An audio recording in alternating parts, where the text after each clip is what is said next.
आप सबों को 12 मिनट का इसको मैंने टाइम करके देख लिया है, ये छोटा ही 12 मिनट ही हो रहा है, कर दिया क्रॉस कर रहा है तो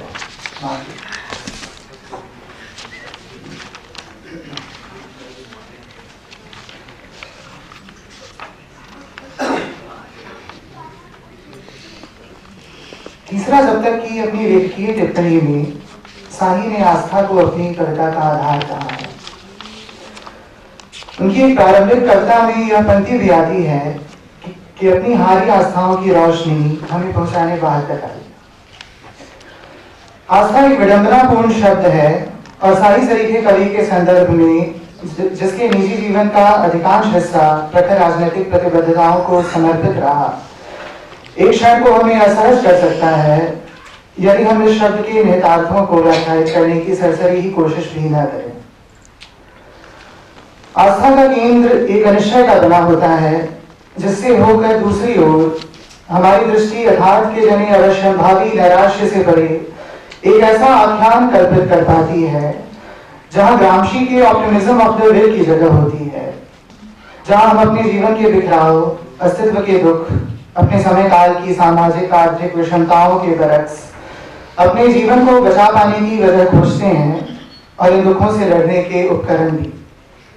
और यदि न भी खोज पाए तो भी इस आस्था के ही आयतन में इस उम्मीद की भी जगह बच पाती है कि हम इन प्रश्नों को छोड़ने का फैसला न करें, हमें लड़ाइयों को लड़ने का सत्य निरर्थक न लगने लगे, हम इन्हें छोड़ आगे न बढ़ जाएं। इस तरीके से सोचें तो आस्था एक पलायन नहीं है, अपितु वह आलंबन है जहां तर्क के जने हुए अंधकार और अंततः तार्किकता की परिणत असह्य कर्महीनता और पराजय हमें बांध नहीं पाते। ऐसी ही उम्मीद हमसे ऐसे प्रश्न पूछवा सकती है कि कैसे इस दूसरे परीक्षण में पंख खोल कैसे जिया जाता है, कैसे स्वभार त्याग बार बार जीवन से स्वत्व लिया जाता है, कैसे किस अमृत से सूखते कपाटों को चीर चीर मन को निर्बंध किया जाता है। इस आस्था का केंद्र अनिश्चय है, एक निरीह असहायता, अपनी प्रार्थनाओं के फलीभूत हो पाने पर बहुत तीव्र संशय। यदि यह जगह ठोस हो, साही के संघर्ष निकष का आलंबन दृढ़ यथार्थ परक तर्क से जन्य हो, तो यह दृष्टि ग्राह्य नहीं हो पाएगी, और यदि हो भी जाए तो उसे उन प्रश्नों की अपनी व्याख्या को सरलीकृत करना होगा जिनसे वह जूझ रही है। यहाँ एक ईमानदार वल्नरेबिलिटी की जगह तबाह हो जाएगी, जहाँ से हम आस्था की ओर उन्मुख हो सकते हैं और जिसमें हमारे अपने आंतरिक जीवन की वल्नरेबिलिटी अपनी शक्ल खोज पाती है। यहाँ कल्पना पंखों को खोल उड़ जाने की नहीं है, बस यह प्रश्न कर पाने की है कि कैसे उड़ा जाता है। और जीवन के अंधकारावृत यथार्थ के बीच वाकई एक दृढ़ आश्वस्ति और ईमानदारी के साथ यह प्रश्न कर पाना एक संघर्ष की जमीन बनाता है। कई कविताओं में सारी हमारी सामूहिक प्रागैतिहासिक स्मृति से निकले हमारे पूर्व शैक्षणिक अवस्थिति तक हमें को देखते दृश्य कर पाते हैं। उनकी भाषा हमारी सामूहिक अंतर्चेतना में उपस्थित स्मृतियों और दृश्यों तक पहुंच जाती है। अतः अनेक जगहों पर जिस फैंटेसी की पृष्ठभूमि में उनकी कविता घटित होती है, वह हमारे मन में स्मृति की तरह एक साझे अतीत के अनुगूंज की तरह उतर पाती है। मतलब अपनी एक कविता में साही एक फैंटेसी की लगभग मिथकीय पृष्ठभूमि यूं गढ़ते हैं, जहां एक विस्तीर्ण घने जंगल में एक मंदिर के भीतर दिए की रोशनी में एक मूर्ति से आगमन कर देवी प्रकट होती है। पुजारी से उसका सर मांगती है, जिसे वह काट कर अर्पित करता है, और यह दृश्य बिना रुके रोज घटित होता है। इस कविता का वक्तव्य बहुत गहरा और विस्तृत है।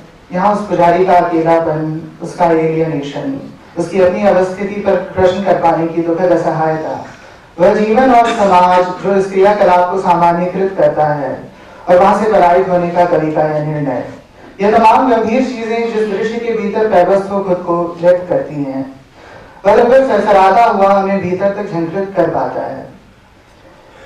इसे हम कल्पित करने से अधिक याद कर पाते हैं।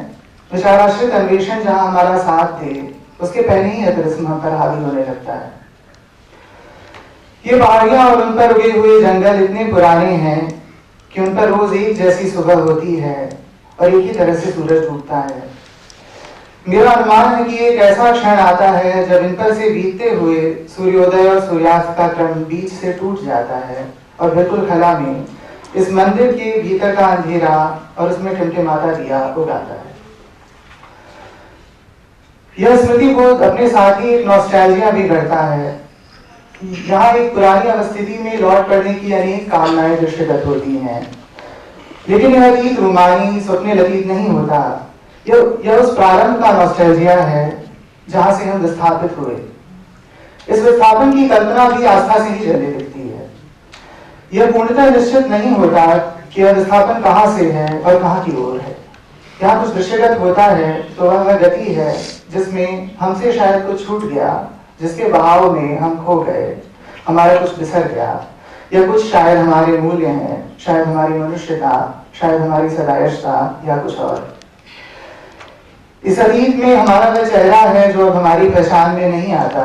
जैसे क्या तुमने भी हर आवृत्ति से दो चार दास्तानें जमा कर ली हैं जिन्हें कृतज्ञ होकर तुम बार बार उलटते पलटते हो और उनके बीच अपने चेहरे को पहचानने की कोशिश करते हो। और हमारी आवाज, आश्चर्य है मैंने बरसों से अपनी आवाज नहीं सुनी, सारा का सारा हेमंत इसी तरह बीत गया। और इस गति के निहितार्थ इस तरह, हमने पूछा हम यहाँ से क्या ले जाएंगे, उसने कहा यहाँ से कोई कुछ नहीं ले जाता। इसके बाद आदमी मृतभाषी हो जाता है। साहिब की कविता इसी गति की, विस्थापन की इन्हीं आयामों की कविता है। यह छूटते जाने, बिसरते जाने, धूमिल होते और गिरते जाने के दृश्यों को एक ऐसी जीवित और ज्वलंत जीव स्मृति के बरक से स्थित करती है कि इसमें वह सच भी दृश्यगत होता है जिसके पक्ष में कविता को खड़ा होना पड़ता है, और इस सच की ओर खुलते प्रश्नों के द्वार भी। यहाँ एक अवस्थिति से विस्थापन, उस विस्थापन के बाद भटकाव की उद्विग्नता, और यह संसार जो खुद अपने नैसर्गिक मूल्यों से विस्थापित है, इसमें प्रतिबिंबित होती अपनी असहायता की मूर्त तस्वीर देखना, और इन सबों से जन्मे स्मृति बोध के अनेक चित्र जिनमें हमारी अपनी अतीत वेदना पूरे समाज की सामूहिक अतीत वेदना से जुड़ती दिखती है, यह सब शामिल है। इस भटकाव में आरंभ और गंतव्य दोनों का यूटोपिया सम्मिश्रित हो जाता है, जिस तरह एक निर्वासित मनुष्य के लिए उसका घर ही अंतिम गंतव्य हो जाता है। अपनी एक प्रसिद्ध कविता में साही एक ऐसे मोहल्ले का दृश्य करते हैं जहां हर रात कोई दरवाजा खटखटाता है, आवाज देता है, मगर कोई दरवाजा नहीं खोलता। यहाँ उस व्यक्ति की रात भर शरण मांगने की व्यथा जितनी ही कठिन उस समाज की व्यथा है जहाँ लोग खटखटाते दरवाजे को खोलना भूल गए हैं। यहाँ संभवतः उस मनुष्य की विस्थापन से बड़ा और त्रासक उस समाज का विस्थापन है जो दरवाजा नहीं खोलता। शुक्रिया।